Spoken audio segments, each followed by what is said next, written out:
టీడీపీకి ఓటేసినా బీజేపీకి ఓటేసినట్టే, వైసీపీకి ఓటేసినా బీజేపీకి ఓటేసినట్టే, జనసేనకు ఓటేసినా బీజేపీకి ఓటేసినట్టే.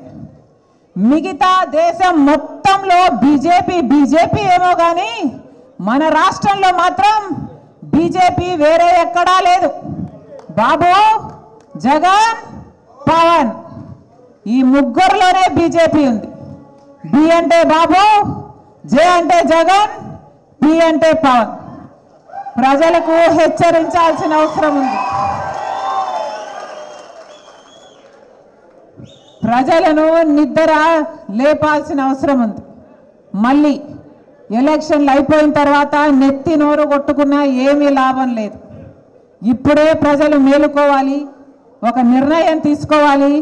మార్పు రావాలి అంటే కాంగ్రెస్ పార్టీని ఆదరించాలి అని ఒక్కొక్క కాంగ్రెస్ కార్యకర్త ఒక్కొక్క సైనికుడిగా కాదు, ఒక్కొక్క సైన్యంలా మారాలి. ఒక్కొక్కరము ఒక్కొక్క సైన్యంలా మారాలి. ఎన్ని గడపలు తొక్కుతామో, ఎన్ని తలుపులు తడతామో, ఎంత మందిని కలుస్తామో, ఎన్ని సంఘాలను కలుస్తామో, ఎంత మందిని మాట్లాడగలమో, ఎంత మందిని ఇన్ఫ్లుయెన్స్ చేయగలమో, సోషల్ మీడియా అయినా ప్రత్యక్షంగానైనా ఎలా ఇన్ఫ్లుయెన్స్ చేయగలిగినా మన ప్రయత్నం మనం చేద్దాం. వచ్చే 70 రోజుల్లో అందరం గట్టిగా కష్టపడదాం.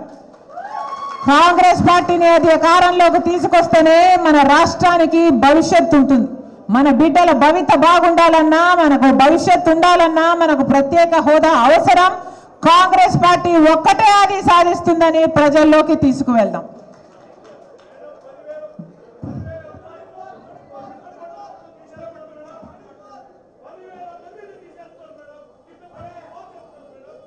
కృష్ణపట్నం పోర్టు ఇక్కడే ఉంది. కృష్ణపట్నం పోర్టు అక్కడ గన్నవరం పోర్టు విషయంలో ఏం చేసింది వైసీపీ ప్రభుత్వం? అసలు రాజశేఖర్ రెడ్డి గారికి, జగనన్న గారికి, వాళ్ళ పాలనకి ఎంత వ్యత్యాసం ఉందో ఒక చిన్న ఉదాహరణ చెప్తా.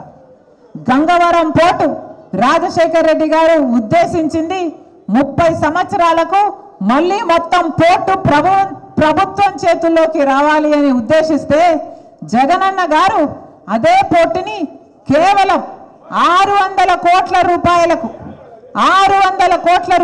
ఏది 70,000 కోట్లు విలువ చేసే ప్రాజెక్టు 6,500 కోట్లకు వాల్యుయేషన్ వేసి 10% 600 కోట్లు తీసుకొని మొత్తం ప్రాజెక్టును అదానికి అప్పచెప్పేశారు వైసీపీ ప్రభుత్వం, జగనన్న గారు.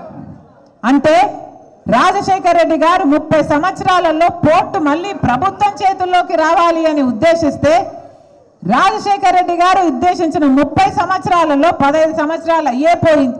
ఇంకొక 15 సంవత్సరాలలో ఆ పోర్టు మళ్ళీ ప్రభుత్వం చేతుల్లోకి వచ్చేది ఉండే.